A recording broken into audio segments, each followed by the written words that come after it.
ఆవేశంతో మాట్లాడారు మంత్రి గారు. ఇప్పుడు ప్రముఖ బీసీ నాయకులు మంత్రివర్యులు అచ్చెన్నాయుడు గారు.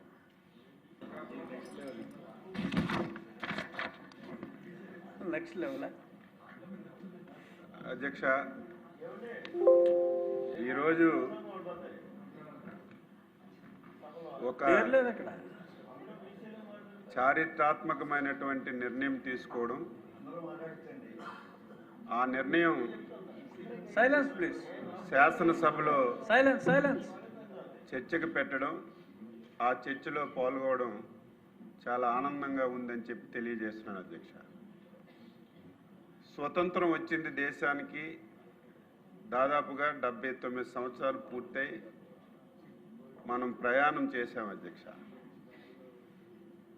ఈ 79 సంవత్సరాల్లో 35 సంవత్సరాలు దేశంలో కానీ రాష్ట్రంలో కానీ సగభాగం ఉన్నటువంటి వర్గం బలహీన వర్గం అధ్యక్ష.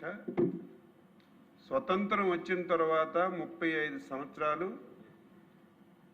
సగభాగం ఉన్నటువంటి బలహీన వర్గాలు కేవలం ఓటు వేసినటువంటి యంత్రాలకే ఉపయోగపడ్డారు తప్ప రాజకీయంగా కానీ ఆర్థికంగా కానీ సామాజికంగా కానీ ఎటువంటి అవకాశాలు కూడా రానటువంటి విషయాన్ని ఒక్కసారి ఈ సభ ద్వారా ఒక్కసారి బలహీన వర్గాలకి గుర్తు చేస్తున్నాను.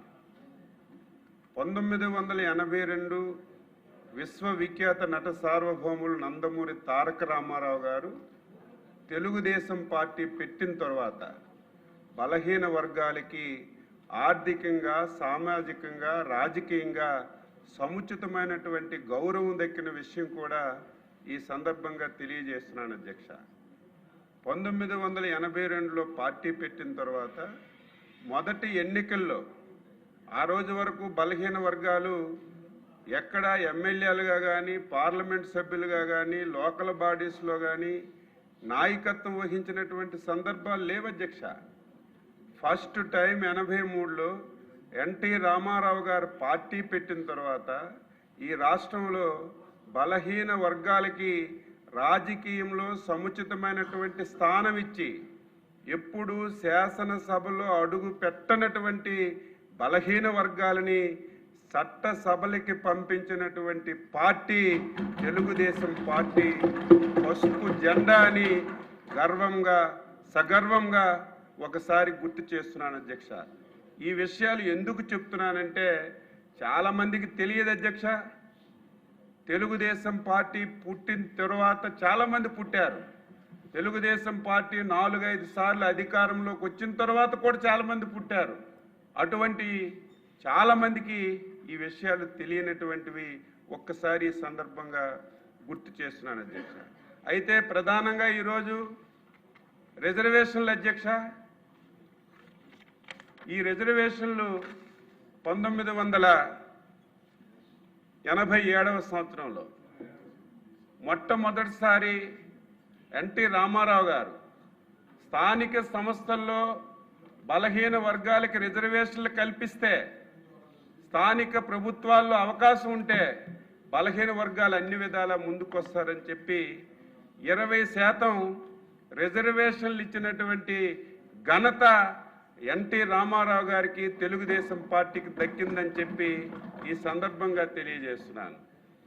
కాలక్రమేణా 1995లో మన నాయకులు మన ముఖ్యమంత్రి శ్రీ నారా చంద్రబాబు నాయుడు గారు రాష్ట్రానికి ముఖ్యమంత్రిగా బాధ్యతలు తీసుకున్న తర్వాత 1995లో అధ్యక్ష ఒక చట్టాన్ని తీసుకొచ్చి 20% ఉన్నటువంటి బీసీ రిజర్వేషన్ని 34% తీసుకొచ్చినటువంటి ఘనత మన నాయకులు మన ముఖ్యమంత్రి శ్రీ నారా చంద్రబాబు నాయుడు గారికి దక్కుతుందని చెప్పి ఈ సందర్భంగా తెలియజేస్తున్నాను అధ్యక్ష.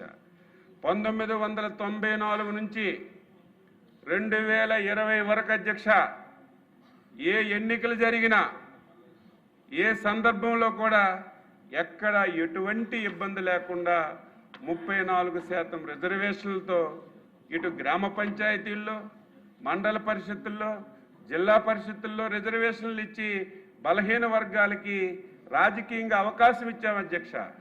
అదేవిధంగా మున్సిపాలిటీల్లో 33.1% రిజర్వేషన్లు ఇచ్చి ముందుకు సాగించాం అధ్యక్ష.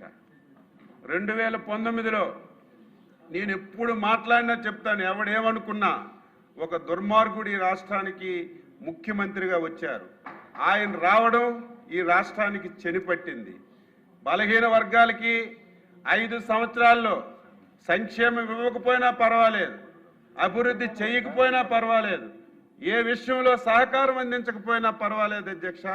స్వాతంత్ర భారతదేశంలో మొట్టమొదటిసారి ఆయన అధికారంలోకి వచ్చిన తర్వాత బలహీన వర్గాల మీద దమనకాండ చేశారు అధ్యక్ష. బలహీన వర్గాల మీద దాడులు చేసి జైల్లో పెట్టి ఏ విధంగా హింసించారో మీ అందరికీ తెలుసు అధ్యక్ష. దీనికి కారణం ఏమిటంటే 1982 తెలుగుదేశం పార్టీ పుట్టినప్పటి నుంచి చాలాసార్లు అధికారంలో ఉన్నాం, చాలాసార్లు ప్రతిపక్షంలో ఉన్నాం. కానీ అధికారం ఉన్నా ప్రతిపక్షం ఉన్నా నిరంతరం తెలుగుదేశం పార్టీకి అండగా దండగా ఉన్నటువంటి వర్గం బలహీన వర్గం అని చెప్పి బలహీన వర్గాల మీద కక్ష కట్టారు అధ్యక్ష. ఆ రోజు రాజశేఖర రెడ్డి కానీ నిన్న గొడ్డల పార్టీ అధ్యక్షుడు కానీ కక్ష కట్టి ఏ విధంగా ఇబ్బంది పెట్టారో మనందరం కూడా చూసాం అధ్యక్ష. అందులో భాగంగానే 2019 అధ్యక్ష ఎలక్షన్లు వచ్చాయి. లోకల్ బాడీస్కి 34% రిజర్వేషన్లు ఉన్నాయి. ఏదో నేను బలహీన వర్గాలకి మేలు చేస్తున్నాను, నేను కూడా బలహీన వర్గాల్లో కలిసిపోవాలి, బలహీన వర్గాలు ఎప్పుడూ తెలుగుదేశం పార్టీకి అండగా ఉంటుందని చెప్పి 34% నుంచి రిజర్వేషన్స్ పెంచి ఒక జీవో కూడా ఇచ్చారు అధ్యక్ష. ఎంత దుర్మార్గంగా మోసం చేశారో ఈ సభ ద్వారా రాష్ట్రంలో ఉన్నటువంటి బీసీలకి ఒకసారి నేను తెలియజేస్తున్నాను. ఒక చట్టంలో 34% రిజర్వేషన్లు ఉండేటప్పుడు నువ్వు రిజర్వేషన్లు బీసీలకి పెంచేటప్పుడు ఆ చట్టాన్ని సవరణ చేయాలి అధ్యక్ష. ఆ చట్టంలో మార్పు తీసుకురావాలి. కనీసం ఆ రోజున్న పరిస్థితిలో మాకు తెలుసుకోవడానికి కూడా అవకాశం లేదు అధ్యక్ష. 5 సంవత్సరాలు ఏ జీవో పెట్టినా ఏ నిర్ణయం తీసుకున్నా ఎక్కడ బయట పెట్టిన సందర్భాలు లేవు అధ్యక్ష. కనీసం చూసి తెలుసుకొని మేము ఏదైనా లీగల్గా ముందుకెళ్దామన్నా 5 సంవత్సరాలు ఎక్కడ జీవోలు కానీ ప్రభుత్వ నిర్ణయాలు కానీ బయటికి తెలియకపోవడం వల్ల చాలా నష్టపోయాం. అందులో కూడా చట్ట సవరణ చేయకుండా రిజర్వేషన్లు పెంచి నేను బీసీలకి ఏదో ఎక్కువ చేశానని చెప్పి మాయ మాటలు చెప్పి లబ్ధి పొందాలని ప్రయత్నం చేశారు అధ్యక్ష. ఆ రిజర్వేషన్ల మీద కోర్టుకు వెళ్ళింది అధ్యక్ష సమ్ రెడ్డి. నేను ఎంక్వైరీ చేయమన్నాను, అది కూడా ఈ దుర్మార్గుడు పన్నినటువంటి పన్నాగమని బయటికి బీసీలకు రిజర్వేషన్లు ఇస్తున్నామని చెప్పి మళ్ళీ వాళ్ళనే కోర్టుకు పంపించి ఆ రిజర్వేషన్లు అమలు చేయకుండా కోర్టులో అడ్డంకి వేసినటువంటి దుర్మార్గులు కూడా వీలే అనేది నేను అనుమానం పడుతున్నాను అధ్యక్ష. ఈరోజు హైకోర్టులో మీరిచ్చిన జీవో కొట్టేశారు. బాధ్యత గల ప్రభుత్వం అయితే బీసీల పట్ల మీకు ఏమైనా ప్రేమ అభిమానం ఉంటే వెంటనే సుప్రీంకోర్టుకి వెళ్ళి మంచి లాయర్లను పెట్టి వాదన చేసి చివరి నిమిషం వరకు రిజర్వేషన్లు అమలు చేయడానికి ప్రయత్నం చేయాలి అధ్యక్ష. ఆదరా బాదరాగా హైకోర్టులో ఎప్పుడైతే వ్యతిరేకం వచ్చిందో సుప్రీంకోర్టు 50% రిజర్వేషన్లు ఇవ్వడానికి వీలు లేదని ఒక్క పదాన్ని తీసుకొని ఎస్సీ ఎస్టీలకి మిగిలినటువంటి 24%తో ఆదరా బాదరగా ఎలక్షన్లకు వెళ్ళి బీసీలకి ఎంత అన్యాయం చేశారు అధ్యక్ష. ఎన్ని పదవులు పోయాయి, సర్పంచుల్లో పదవులు పోయాయి, ఎంపీపీల్లో పోయాయి, బీసీల్లో పోయాయి, మేయర్లో మొత్తం పదవులన్నీ కూడా పోయాయి అధ్యక్ష. మేము మాటిచ్చాం. అందులో మా యువ నాయకుడు నారా లోకేష్ బాబు గారు యువగలం పాదయాత్రలో నేను కూడా అధ్యక్షుడిగా చాలా ప్రాంతాలకు వెళ్ళాం. ఎక్కడ మైకు దొరికినా, ఎక్కడ బలహీన వర్గాలు వచ్చినా బీసీలకు అన్యాయం జరిగింది.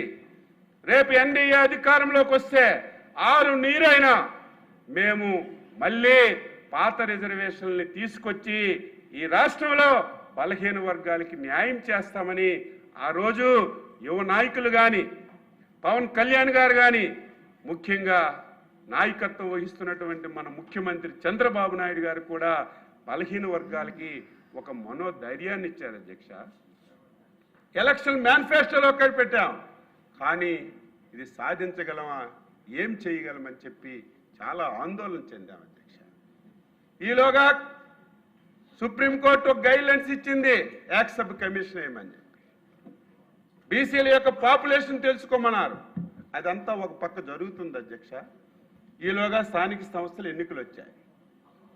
ఇప్పటికే సర్పంచుల పదవీ కాలం అయిపోయింది, కార్పొరేషన్ మేయర్లు మున్సిపల్ చైర్మన్స్ పదవీ కాలం అయిపోయింది. రేపు సెప్టెంబర్ 29న మండలాలు జిల్లా పరిషత్తులు పదవీ కాలం కూడా అయిపోతుంది అధ్యక్ష. ఈరోజు సకాలంలో నిర్ణయం తీసుకొని సకాలంలో ఎన్నికలు పెట్టకపోతే కేంద్ర ప్రభుత్వం ఇచ్చినటువంటి ఫైనాన్స్ గ్రాంట్స్ వేల కోట్ల రూపాయలు ఈ రాష్ట్రానికి నష్టం జరుగుతుంది అధ్యక్ష. అందుకే ముఖ్యమంత్రి గారు ఈరోజు కేబినెట్ సమావేశం ప్రత్యేకంగా పెట్టి ఒక చారిత్రాత్మకమైనటువంటి నిర్ణయం తీసుకున్నారు. ఏదైతే 1994 చట్టంలో 34% స్థానిక సంస్థల్లో పంచాయతీరాజ్లో రిజర్వేషన్లు ఇవ్వాలని, అదేవిధంగా మున్సిపాలిటీలో 33% ఒక పాయింట్ రిజర్వేషన్లు ఇచ్చి ఎలక్షన్లకు వెళ్ళాలని ఒక చారిత్రాత్మకమైనటువంటి నిర్ణయం తీసుకున్నారని చెప్పి ఈ సందర్భంగా తెలియజేస్తున్నాను. ఈ నిర్ణయం ఎవరు ఊహించలేదు, ఎవరు అనుకోలేదు. మళ్ళీ బలహీన వర్గాలకి ఈ రిజర్వేషన్స్ వచ్చి రేపు మాకు ఇన్ని పదవులు వస్తాయని ఎవరు కూడా ఊహించలేదు అధ్యక్ష. ఈరోజు ముఖ్యమంత్రి గారు ఆ నిర్ణయం తీసుకోవడం చాలా ఆనందంగా ఉంది, చాలా సంతోషంగా ఉంది.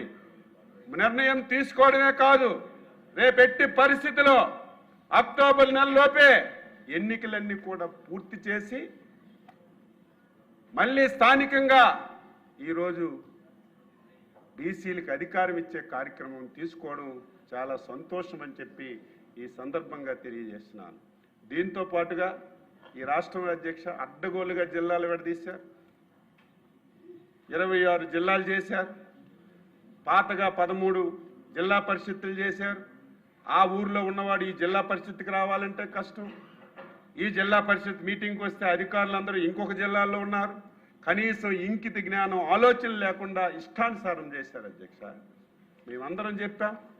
ఉదాహరణకి ఈరోజు పార్వతీపురం జిల్లా ఉంది, పాలకొండ నియోజకవర్గం ఉంది. జిల్లా పార్వతీపురం జిల్లా పరిషత్ మీటింగ్కి రావాలంటే శ్రీకాకుళం రావాలి. ఎవరైనా క్వశ్చన్ వేస్తే అధికారులు ఎక్కడ ఉన్నారంటే పార్వతీపురంలో ఉన్నారు, ఆన్సర్ చేసేవాళ్ళు లేరు. ఇటువంటి ఆలోచన చేయలేదు అధ్యక్ష. మళ్ళీ ఈరోజు మన ముఖ్యమంత్రి గారు ఆలోచన చేసి ఏవైతే ఈ రాష్ట్రంలో 28 జిల్లాలు ఉన్నాయో 28 జిల్లాలకి 28 జిల్లా పరిషత్తులు క్రియేట్ చేసినటువంటి ఘనత ఎన్డీఏ ప్రభుత్వానికి, మన ముఖ్యమంత్రి శ్రీ నారా చంద్రబాబు నాయుడు గారికి, పవన్ కళ్యాణ్ గారికి, లోకేష్ బాబు గారికి దక్కుతుందని ఈ సందర్భంగా తెలియజేస్తూ, బలహీన వర్గ సభ్యులారా ఆలోచన చేయండి.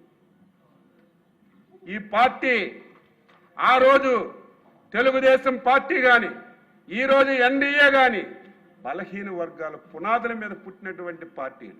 అనునిత్యం ఏదో అధికారంలో ఉంటే బలహీన వర్గాల మీద మాట్లాడటం కాదు, అధికారం ఉన్నా లేకపోయినా బలహీన వర్గాల కష్ట సుఖాల్లో పాలు పంచుకుంటున్నటువంటి పార్టీలు తెలుగుదేశం ఎన్డీఏ ప్రభుత్వాలు. కాబట్టి ఇప్పటికైనా ఆ మోసగాడి యొక్క మోసాన్ని తెలుసుకొని కొంతమంది ఇంకా కావాలని, ఇంకా కొంతమంది ఆ ముసుగులో ఉండి కొంతమంది కావాలని ప్రయత్నం చేస్తున్నారు.